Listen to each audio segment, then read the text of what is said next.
Could you react to the student nonviolence movement, which has made such an impact on America, which has affected both Negroes and whites, and seemed to have jolted them out of the lethargy of tokenism and moderation?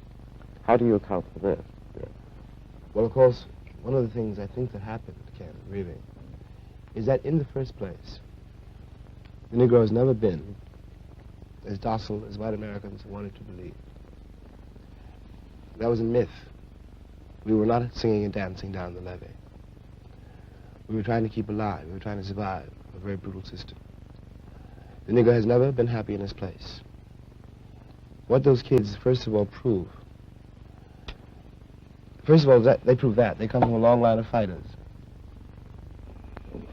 And what they also prove, I'm going to get to your point, really. What they also prove is not that the Negro has changed, but that the country has arrived at a place where it can no longer contain the revolt. It can no longer, as it could do once. Now, we all knew, I know you knew and I knew too, that a moment was coming when we couldn't guarantee, that no one can guarantee that it won't reach the breaking point, you know. You can only survive so many beatings, so much humiliation, so much despair, so many broken promises, before something gives. Human beings are not by nature nonviolent. Those children had to pay a terrible price in discipline, in moral discipline, and an interior effort and courage which the country cannot imagine, because it still thinks Gary Cooper, for example, was a man. I mean his image. I have nothing against him, you know, him. You said something that you cannot expect them to remain constantly nonviolent. No, you can't.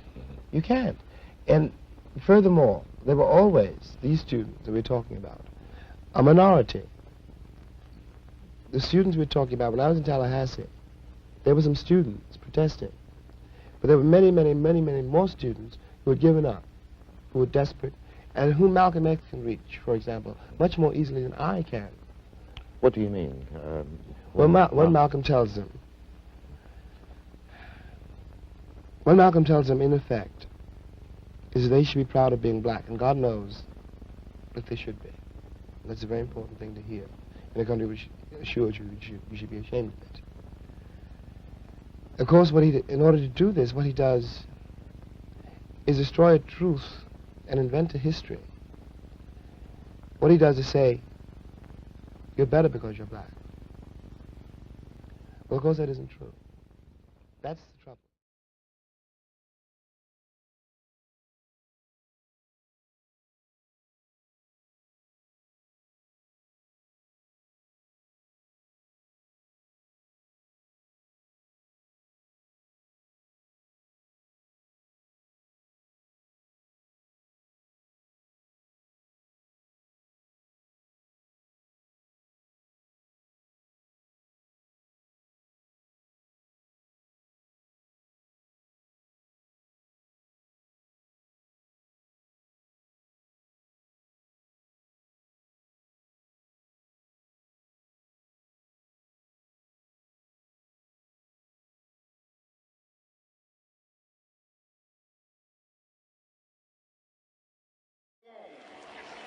As we walk, we must make the pledge that we shall always march ahead. We cannot turn back. There are those who are asking the devotees of civil rights, when will you be satisfied? We can never be satisfied as long as the Negro is the victim of the unspeakable horrors of police brutality. We can never be satisfied. As long as our body is heavy with the fatigue of travel, cannot gain lodging in the motels of the highways and the hotels of the city.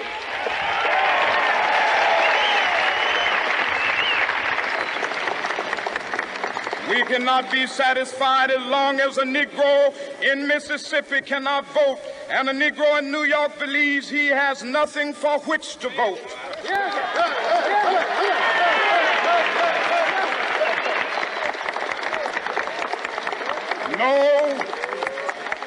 No, we are not satisfied, and we will not be satisfied until justice rolls down like waters and righteousness like a mighty stream.